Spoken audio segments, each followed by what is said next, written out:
Good? Alrighty.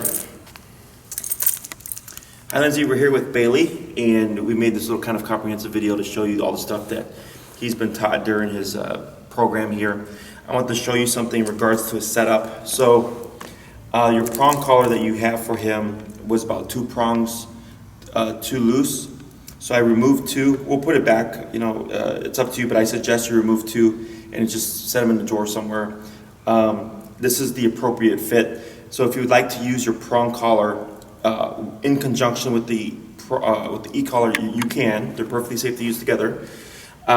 You'd want to have your prong collar above and then his e-collar below. And then if he had a flat collar, it'd be, of course, down here at the base of his neck. If he were to be wearing just his e-collar, you'd want it to actually be up here, just behind his ears, where just where the prong collar is placed right now. If you're using just the e-collar, if you're using both, it's prong then e-collar. Or if you're just doing prong, the prong would be up on top.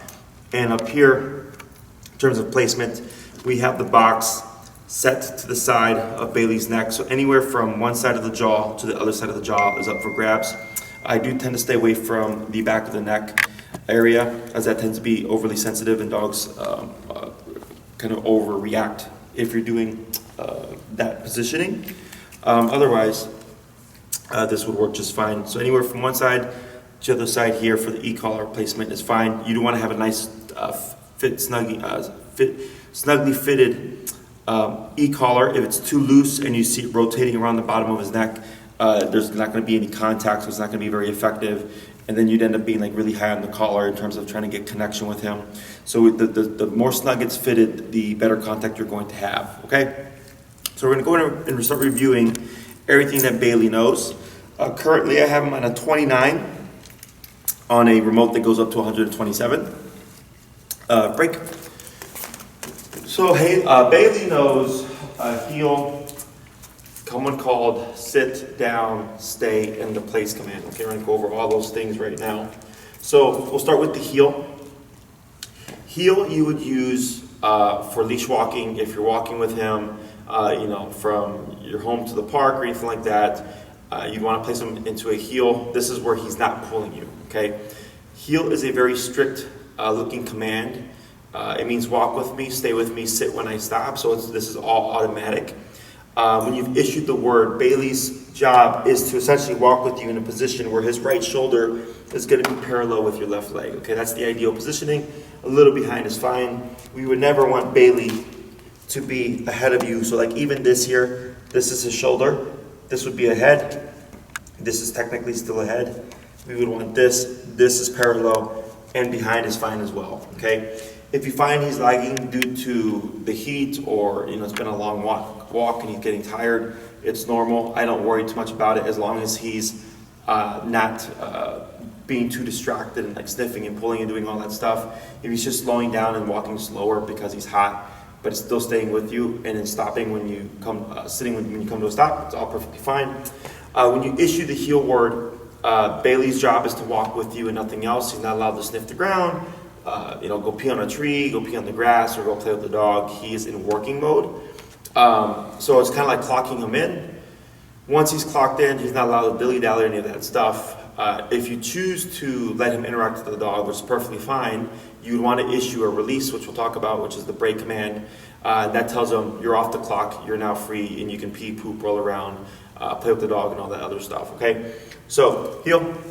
With the heel command, in terms of positioning and everything, with the leash and stuff, you want to have a slack leash. There should be a bit of a loop here. So if you're like walking and you're nice and relaxed, your arms should be down. You don't want to be like this or like this with Bailey, okay? There should be no tension. Should be nice and slack, a little J shape there. And then you're going to issue the word heel first. You're going to move forward through the left leg. Since Bailey is on our left side, dogs have a wider peripheral range than we do, that the left leg becomes his visual cue of now we're walking. And we just want to make sure that's very consistent for him because it'll be a factor when we go for the stay command. So I'm going to issue the word heel first and then move forward my left leg, heel, left leg. And now Bailey is to walk at my side There should be no tension. And then when I come to a stop, I'm going to want to slow down. Good, and he should stop right beside you. Heel, left leg. Movement. Then I'm going to slow down. Good. So the reason why I slow down is to give Bailey a heads up that something is changing.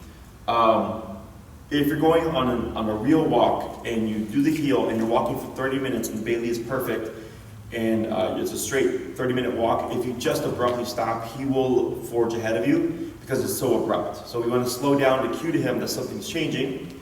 If he's paying attention, Bailey should slow down as well. And then when you come to that stop, it'll allow him to stop with you. If it's too abrupt, he'll just shoot ahead, which would be, we would need to correct, but it's technically unfair because it was just too sudden, okay? Because dogs tend to go on autopilot, so if he's on autopilot, he's not thinking about, he's not going to know ahead of time when you're going to stop. You know that since you're the human, so always make sure that before you stop and before you turn, you want to get used to slowing down at least 3 steps before you make that change. Heel, left leg. So when I cue that word, you can see Bailey already getting up and starting to move, so he's associated that when he hears that word, that his job is to follow us in what we're doing. Again, I'm going to slow down here. Good, he comes to a stop, okay? So I've not done anything with the remote yet. Now we're going to go over the specifics of turns. So when we make left turns, we're going to cross over with our right leg. And when we make right turns, you're actually going to lead it with your left leg. And if we're making a 180 pivot, we're going to lead it with the left leg going forward and then back to our right. Okay, so I'll go over those individually. First, we're going to start with the crossover turns, or the left turns going into Bailey. Heel. So when I'm getting ready to make this turn, I'm going to cut over with my right leg at a 90-degree angle. Speed up, slow down. So it's right leg, right leg. Okay, and you can see how he turns his head according to how I move. Slow down. Right leg, right leg. Good. Slow down. Right leg, right leg. Slow. Stop. Good. Okay? So as long as those leg movements are correct, he should be getting those turns. If Bailey is not paying attention and you slow down, he's most likely going to get ahead of you like this. So a lot of people tend to try to pull the dog back or run in front of them. You don't want to do that. If Bailey were to cut ahead of you, we would want to correct them to bring them back to our left side so that we're here parallel to each other, okay? When we're doing right turns, we're leading with the left leg. So I'd say heel, slow down. I'm going to extend my left leg, back to my right, forward to my left.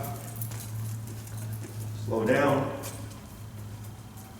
Extend my left leg, back to my right leg, forward to my left. And slow. Left, right, left. Good. So as long as he turns with me, we're not needing to do anything. And as long as my movements are correct in terms of what I'm using to lead the turn, Bailey should be able to do all these things without any correction on the collar, because it's all through body language. Okay? So I'm nice and relaxed. He has a slack leash. Good. So all these turns are random. And he's following my lead each time. So all this is good. Okay, if you're making just a general right, soft right turn, you'll simply lead it with your left leg like so. Try that again. Slow down, left leg, and you just continue going off to the right, okay? The right turn, the soft right turn is the easiest turn. The hardest turn tends to be the crossover.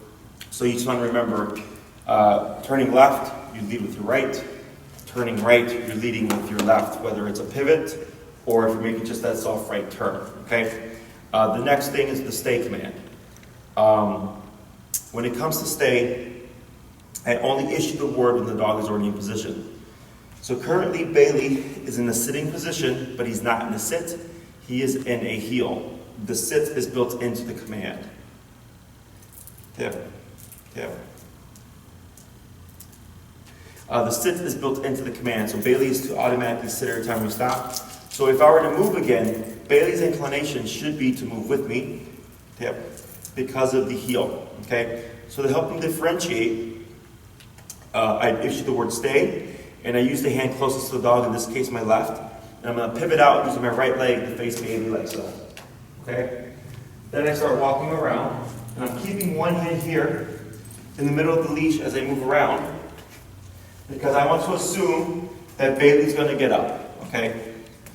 And should Bailey get up, all you would simply do is lightly pull up and tap until he puts his butt down in a sitting position again. When you do this, let's say you're moving around, Bailey gets up, you would pull up and actually stop moving, tap, and once he puts his butt back down, you would relax and then move around some more, okay? So like a moment ago, Bailey laid down when he was sitting next to me, and I lightly pulled up and I tapped on 24 here to correct him back into this position, okay? So currently, now he's in a stay, but before he was in a heel, and he's in a sitting position, which is built to the command. If he lays down and I let it slide, it's not a bad thing, so to speak, but he's learning that if he's under command, he can choose to do something else. So I know he's going down just to rest, but I'm not wanting him to learn the habit of that he can lay down whenever he wants, or he can go and sniff in a tree whenever he wants, or he can go greet a dog whenever he wants. It's very strict structure and rules. It's very black and white, so that he understands when he's under command that he's not allowed to do those things because he's working, okay? Heel. So we'll put him back into a heel. So we're in a moving command now. We'll repeat that stay a couple more times. I'm going to slow down, come to my stop. He auto sits, that's good. Stay. Pivot up with my right leg to face Bailey. And then again, I just circle around, okay? And you're going to be doing these exercises to help transfer what Bailey has learned to you, okay? So he's learned all these things, but now he has to learn them with you. They don't just immediately transfer, and that's where the e-collar comes into play, because it makes things really easy. Heel. Good.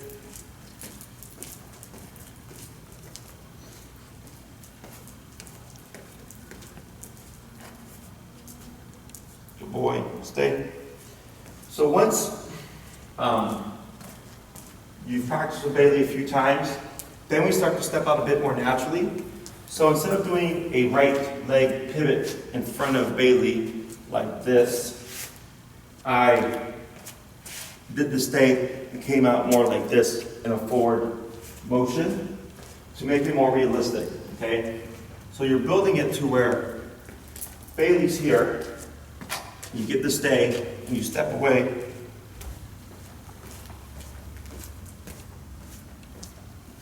You're not needing to keep the leash anymore, but in the beginning, you're having it because he may make mistakes with you because he's not learned any of this with you quite yet. So he has to transfer all that stuff to you, okay?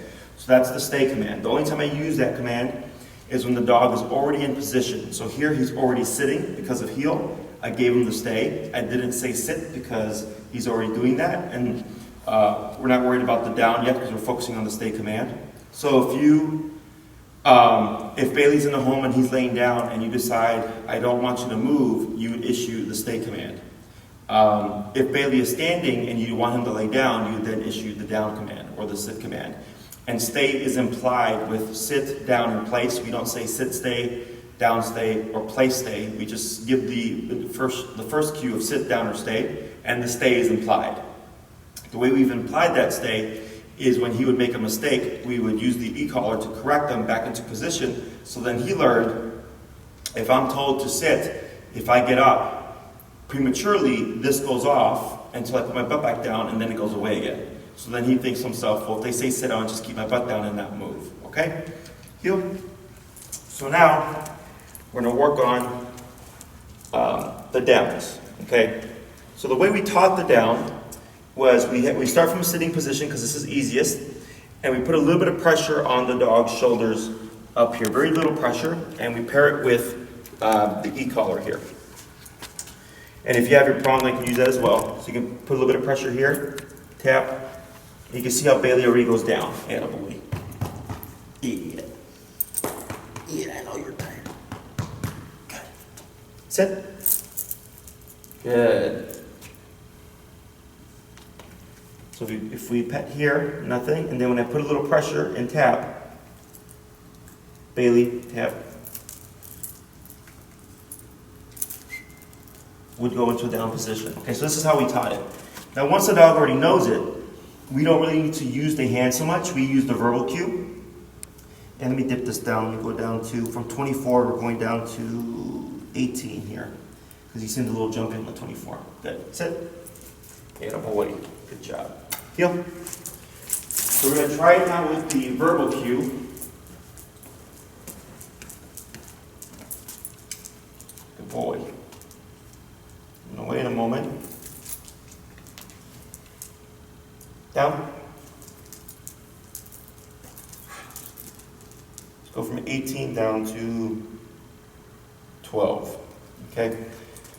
So I gave the cue. He gave me a little movement, and then I gave him a singular tap, and then he went down to position. Once we give the down cue, again, we don't have to say stay. It's implied that he do so. This is a duration command. So if you were to need Bailey to not move for 15, 30 minutes or longer, you'd either use this command or the place command. So like let's say you're walking, you run into a friend, you come to a stop, Bailey sits, and you know you're going to have a conversation for like 30 minutes. Dogs tend to get uncomfortable sitting for a long period of time. So knowing that, I would stop and then cue him to a down to make it easier for him, because he'd either most likely lay down on his own because he's tired, or because you're distracted, he might start to wander around and go sniffing, which is fine if you break him or release him. But if he's under command, he'd either have to keep in that sit position or go into that down once cued. So then he's laying down, you're having a conversation with your friend, and then once you're ready to go, you'd issue your heel command, or you could also release him into a break and give him a rest. Heel. So obedience commands are meant to be functional. They're meant to allow you to do more things with your dog. If you want to go to a restaurant patio and bring Bailey with you, but you don't want to have to worry about Bailey, picking up scraps off the ground or going up to people and things like that, you would use this command. Down.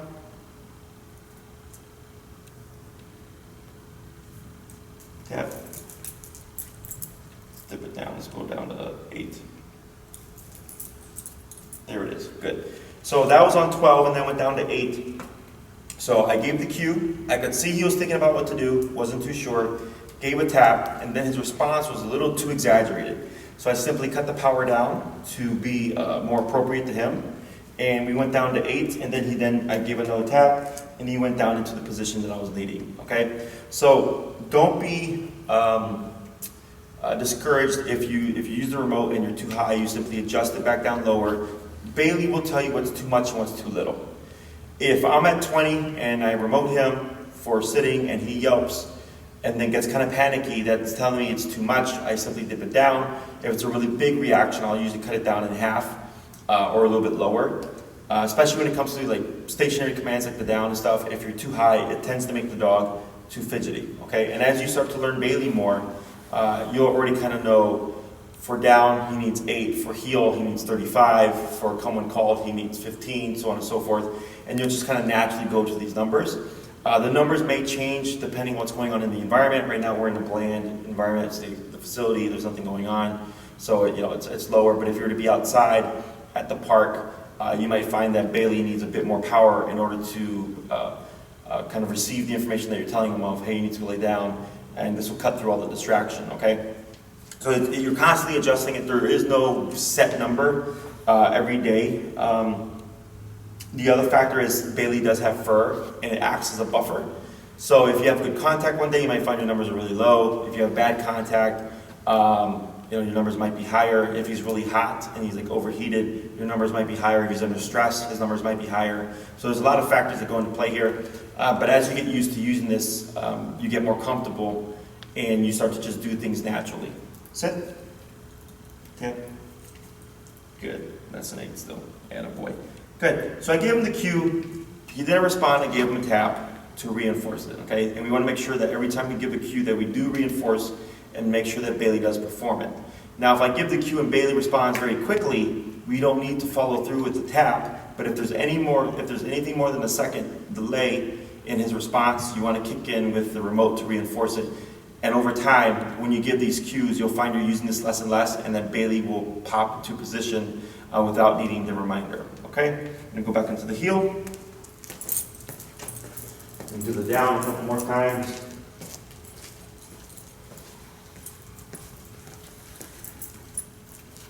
Oh boy. Down.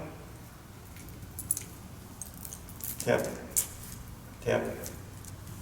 Good. Okay. So Bailey got a little confused, and we're still on 8, and he tried to run over to place command. It's okay. I simply corrected him.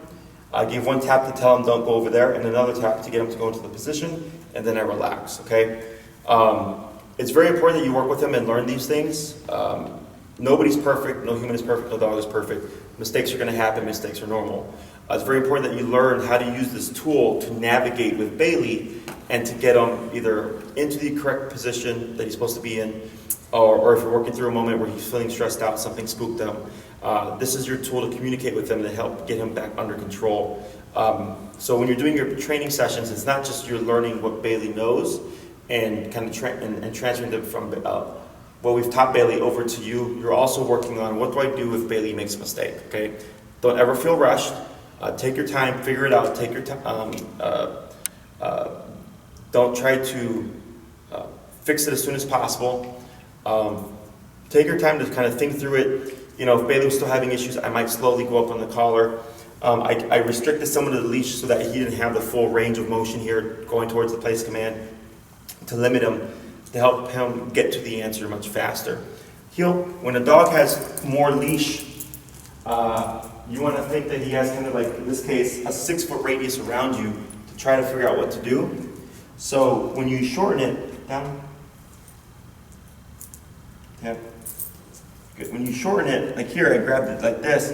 If he did try to do something, I'm limiting his range of motion to simply that 2 feet. So even if he tried to go off, he's going to figure out much faster that that's not the correct answer, as opposed to if I gave him the full leash and he's able to go all around me at a 6-foot radius. Okay, sit. Yeah, boy. Go, boy. Down. Good. No tap there because that was very direct. Sit. And boy. Break. Yeah, boy. So the break command is Bailey's release from any position or command that you put him in. So if you put him in a heel, in a stay, in a sit, or a down, the break command is you're off the clock. Okay. So if you're walking with Bailey, you put him in a heel, he's with you, and you decide you want to give him a break and for him to roam the grass. Excuse me. You would bring him towards the grass, you would come to a stop, he would automatically sit, you would wait a moment, break, and then you would lead him onto the grass. At that moment, you know, he may pull you, which is fine because he's not under command. So when it comes to the leash pulling, it's either Bailey is under heel and walking with you at your side, no tension, or he's on break and he's possibly pulling you because he's free and he wants to sniff and you know, pee on things. So once you've issued that break command, Bailey is free. We wouldn't remote him for anything. And then once you're ready and you're wanting him back to control, you would issue the word heel or whatever command you're needing to bring him back to you, and then start your walk again. Heel. So the next command we have is the place command. Okay. Good. So this was the most lenient and easiest of all the commands. Place. The place command is simply for Bailey to go to an area. Here we have an elevated dog bed. And his job is, when we send him to place, to stay within this area. I don't care if he's sitting, I don't care if he lays down, I don't care if he's standing, I don't care if he's playing with one of the cats, or if he's playing with the bone, as long as he's within the area of the place. And you can use a towel, a blanket, I've had people use an ottoman, I had a person use a really big area rug. All these things are perfectly fine, a yoga mat, as long as it has a very clear perimeter, and ideally a different texture than the floor, or at least elevated to create some kind of difference for the dog. So here, This command is meant for extended use, so if you are going to have guests come over and you don't want Bailey jumping all over them or bothering them while they're eating or anything like that, you could use the place command to keep him out, kind of keep him out of everybody's way. He can hold this command for as long as you need him to, 1 hour, 2 hours, 3 hours, 4 hours, 15 minutes. You decide what's applicable to you, and you do want to make sure that you're using these commands as the saying, if you don't use it, you lose it, does apply here. He won't forget the commands, so to speak, but more so he'll get sloppy. So then if you don't use the commands for a couple of months and then you decide, oh, today I need him to do it, and you try to tell him to place, like he'll probably place, but he'll be like pressing the boundary and trying to jump off. He's not going to maintain being here for a period of time because it's not been reinforced. You can always find things during your day that you could do, like some people while they eat dinner will use place for their dog just as a means to practice it. Maybe if you're watching like a Netflix movie or a movie, you're reading, doing computer work, you don't want Bailey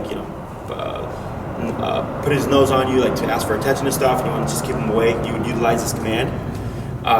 This command is transferable, so like if you go to your friend's house, you could bring a blanket or a towel with you. Even if you go like outside to the park and you want to like go on a picnic with Bailey, but you don't want him like all over the place, you could lay down the blanket, tell him the place, he'd be there, and then that's his area for that time being. When you do teach Bailey place with a new object, you do have to rehearse a few times and practice with sending him there so that he starts to recognize that object as another place. It won't just immediately transfer, but it will transfer easily. Break. So I have released Bailey, and dogs tend to be really, incentivized to go to place when they're near one. That tends to be because it's the easiest option for them to do. So if you see him shooting ahead before the command, you do want to remove him and send him there on the verbal cue of the place. Otherwise, if he goes there on his own before the command is given, it's technically not a command. He went there on his own, so he doesn't have to actually stay there. So I like to give a little bit of space, and then I'll cue the word place, and then he goes off. Okay, so there was no tap there. Good. So, no matter what's going on, Bailey, he should be able to hold the positioning. This, of course, would be more difficult if you had like friends over, if there was like dogs playing, or maybe if you're at like a friend's place and they have kids running around and stuff, and he wants to play with the kids. This may be more difficult because there's more distraction going on. So in the beginning, when you practice this, you definitely want to practice around the time frames that you know would be applicable. So if you know you'd use it for an hour, hour and a half, you want to be practicing 1.5 hours to 2 hours on a somewhat regular basis to keep that level of reliability. Because if you don't use this for a couple of weeks, then you go to a friend's place and there's kids running around with dogs and stuff like that, and you want to keep Bailey in place, it's going to be much more difficult for him. So let me think here. One way you can cheat this is if you have a piece of furniture that's very heavy, like a couch, or even if you're outside, maybe you're doing something outside, and you want Bailey to practice place, and you can leash him to the fence, and he'd be on the place while you're out moving around doing things. And if he were to step off of place, you would use the remote and tap him until he repositions back on place, and you would continue what you're doing. So you don't actually have to go to him to reposition him. He should be able to figure it out, because since he's tethered, you've limited range of motion, and he should figure out with the remote to hop back onto the place. Once he does so, you continue with your work, and you can build your reliability that way without having to always have him right next to you so that you can reinforce. It makes life a little bit easier, and that's actually what we do here at the facility. We have a column with a leash tethered to it, and we put the placemat, we send the dog, we clip them, and as we go about, the play groups and training other dogs, when we see them try to step off the mat, we would correct them, they step back on, they go back and they lay down for another 30 minutes, maybe they try again, we tap them, they go back onto the placemat, and then we continue working until we release them. Break. Yeah, boy. So you can see here, he's not on any kind of heel, but you can see how he's already kind of forging to go to the place. Yeah, boy. Place. Good. Just like that. Okay. Now, do keep in mind, if you were to say down when Bailey's on place, it's no longer a place command, but a down command. So if you did that, if Bailey lays down, and then you walk away and 30 minutes later you come back and you see Bailey sitting, you would have to correct that because he's going out of position. That would be incorrect. You'd have to correct him back into the down position because it's no longer a place. So place means go here, sit, lay down, stand, I don't care, just do not step off of the area. Down is to lay down and not to sit up or stand up. So anything but laying down is not allowed if you go to that command. So down and sit are very specific, whereas the place command is lenient and it's just stay within an area. Break. Do one more. So should Bailey preemptively break off of the area, should he preemptively break off of the area, place. All you would do is press your nick button, and Bailey should self-correct. If not, and you see him having a hard time, you would keep tapping and use your leash pressure to guide him back onto the area. And the moment that Bailey's entirely on the placemat, you would stop the remoting. Break. So we've gone over heel, stay, break, place. Sit is very easy. If I cue the word sit, okay, I would lightly pull up on the collar here to get Bailey to go into this position. And stay, of course, is implied. So sit is the easiest, for the most part, for dogs. If you're practicing near the placemat, as you saw when I gave him the cue, he assumed to go there. It's very common. So be prepared to have to either correct them or bring them back to clarify for him that you said sit and that you didn't actually cue the place command. You don't want to let Bailey assume something and allow him to do it, because then it'll start creating some confusion. You want to be very consistent with any command you give. If you've cued the sit or the down or the place, you do want to make sure that you reinforce that particular command. Break. So one way I like to work with the sits is by moving around and giving the cue as the dog is walking. Because if I come to a stop, chances are Bailey's going to auto sit. So if I say sit now, it's like not really a sit because he was already defaulting into it due to the heel. So what I do is when I'm moving around, I like to move around backwards away from the dog. And as I'm moving, I'll randomly cue the word sit, tap, and pull up lightly to put him into that position. So I know that he actually is responding to the cue and not doing it as an automatic response. Heel. Break. Good. So now Bailey is free. I'm moving around. Good. Sit. Good. So here I said sit. I didn't pull up on a leash. I did not tap.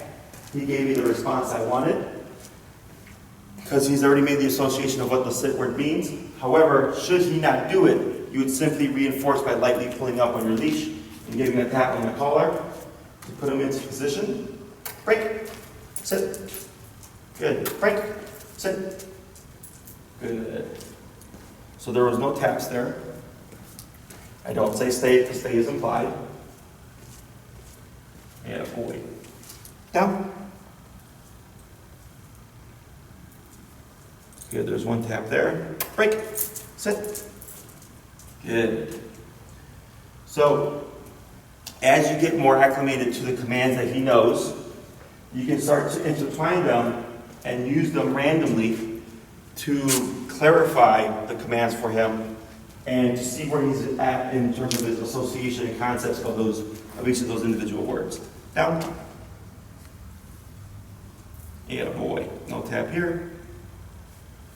Sit. Yep. And a boy. Break. Good boy.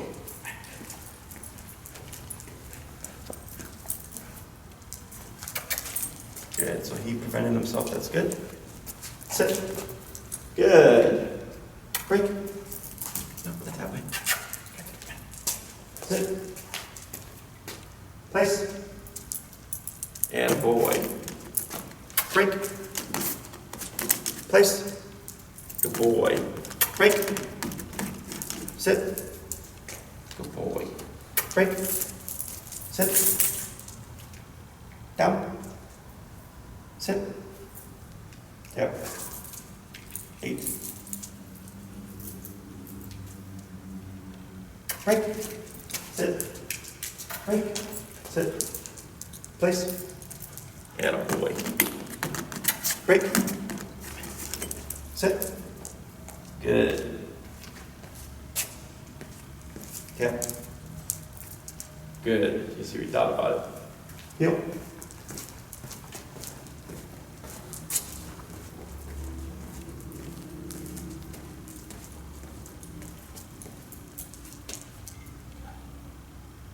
Place.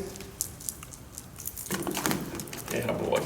Good job. All right, we'll switch to the long leash. All right, so for this part, we're going to be working with the recall. We have a 30-foot leash here. The 30-foot leash allows you to practice with Bailey without worrying about him running off or anything like that. It gives you a bit more security. So while in the beginning, while you're learning all these things and practicing with them to transfer your obedience, you're not worried about that happening. One thing you want to remember is when we give the cue of recall come command, you want to be facing Bailey, but moving away from Bailey. So right now Bailey's over there. If I call him, I would move this way at least 2 to 3 steps. As long as Bailey is moving towards me, I can come to a stop and let him finish the rest of the way. Should Bailey go past me or maybe come to me and go off another way, I would simply go to face him and then move back this way. While you're doing this movement back, you're also pressing the NIC function on your remote until you see Bailey, lock in on you. And then once you feel like he's locked in on you, you can then stop your movement and stop your remoting as well. That tells him that he did the right thing. So the pressure turns on, Bailey's going the wrong way, you call him, he comes back, and once he's locked onto you, you would take off the pressure, stop promoting, and stop moving to allow him to go the rest of the way. Should Bailey detour and go off the opposite way, you would turn to face him, moving away, start remoting, and the moment you see Bailey turn and start making his way towards you, you would stop moving, and then of course stop tapping as well. When we do the recall, we want to make sure that Bailey does complete the recall and come 100% of the way. I don't want him coming partially, where there's a gap, and then you come in and pet him like this, because that'll become a problem later on. When you call him, he'll learn to start coming over here, he'll slow down, and next thing you know, he'll just keep running off. You want to make sure that when you call Bailey, he comes to you and he's in your immediate space. I have Bailey currently on an 8, I'm going to bump him a little bit to a 10. Enrique has him here, he's going to hold him for me. So if you have another person who can help you in the beginning, it's very helpful because it allows you to practice in a controlled setting to kind of get used to the exercise. It's not realistic, but it's just helping you learn the foundation, and then you would start applying it in settings where it'd be more realistic, like in a park with the squirrels and stuff. So right now we're at a 10. I'm going to issue the words Bailey come, and then follow through with remoting if needed. Bailey come, tap, tap, tap. Now he's moving towards me, taking my leash. There he is, good. So he's within a 2 to 3 foot radius, and a boy, break. Good, we'll try that a couple more times. Go. Yeah, boy.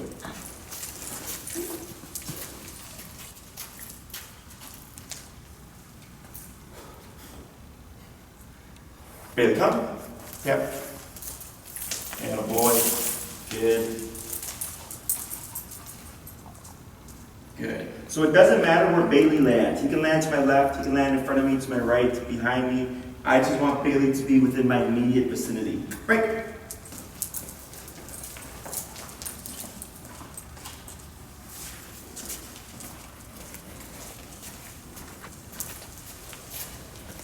Good. Right, good. So right there, you didn't have it. You can follow along, right? What do you mean? Yeah, like, right, if I'm gonna call Bailey, you wanna put on Bailey. Okay. Because then you missed that part right there, that was important. Bailey, come. Tap, tap, tap, tap. Good.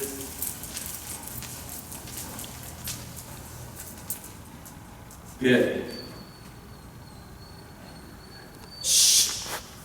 Break. Let's see if he tries it one more time with the yeah.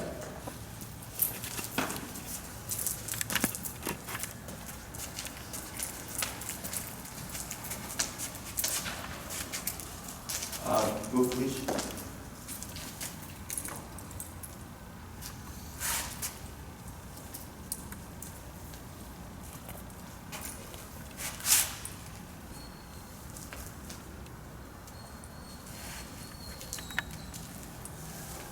Good. All right. Let's go to 14. Bailey, come. Tap. Tap. And hold it. Good. Great. Good. So, while we're doing the recall, I suggest in the beginning, if you're working solo, you want to practice in a more realistic context. So if there's a park with like squirrels and Bailey likes squirrels, you can give him the release, allow him to be barking up at the squirrels. You have your long leash, you sneak away, and the longer Bailey does that behavior, the more disconnected he's going to get from you. So I might give him 2 to 3 minutes, maybe 5 minutes of jumping and barking at the squirrels before initiating that first recall, because that's going to be realistic. When people need to use their obedience, it's typically with a kind of like an emergency situation. The dog's running away because it's scared, the dog's chasing something, running towards the street, and it's almost always like the dog is moving away from them. So you want to recreate these kind of scenarios to prep Bailey for, to prep Bailey's obedience for a realistic scenario. So if he's got good prey drive, squirrels, rabbits, if there's a dog park and then, you want to let him run up to the fence as a distraction, you can sneak away to practice. You just want to get used to calling him off of objects or things that he really likes to help make your obedience that much more reliable. Your training is only as good as the environments that you practice in, which is why my handlers take the dogs out. It's like Home Depot, and they go and they practice outside, they go to Horner Park and things like that, to try to make the obedience as realistic as possible for the owner. But you still have to do some work with him to transfer everything that he's learned over to you, because he's not a machine. It's not like a car where one person can drive it and then another person just hops in and drives it. It's no big deal. He has to transfer all this stuff to you because he does have an association already. If you've kind of let Bailey do what he's wanted and there's been no real structural obedience, he's still going to have that kind of association. So practicing these things helps him understand that, or associate that everything that he's learned here with us also applies to you, and the e-collar is what makes it universal and easier for him to make those attachments in terms of what the words mean in relation to you. So at 14, we're going to try one more time. Bailey, come. Yep. Yep. Yep. Yep. Yeah, boy.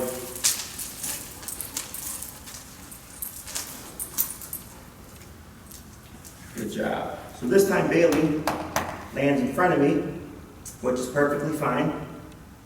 And the thing about e-collar is that you do get up to off-leash control. So depending on how confident you get with your control with Bailey, because it's not just him, it's you as well as a handler, you can start to practice your obedience with your long leash, and you can get up to, like I said, off-leash control, where you don't even need the leashes, and he's still to follow the commands as if he were on leash.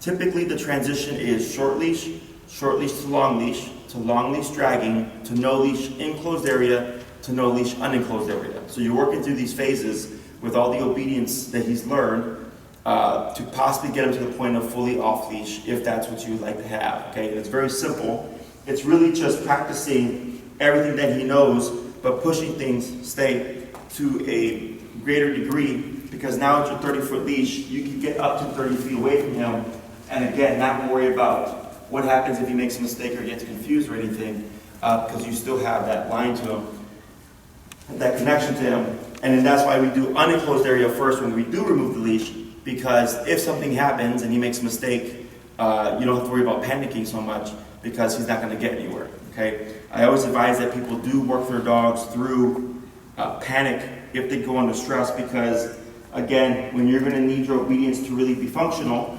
it's most likely going to be an emergency type situation. So again, on 14, we're going to try the long leash heel. So with the heel command, everything stays the same in terms of our movements.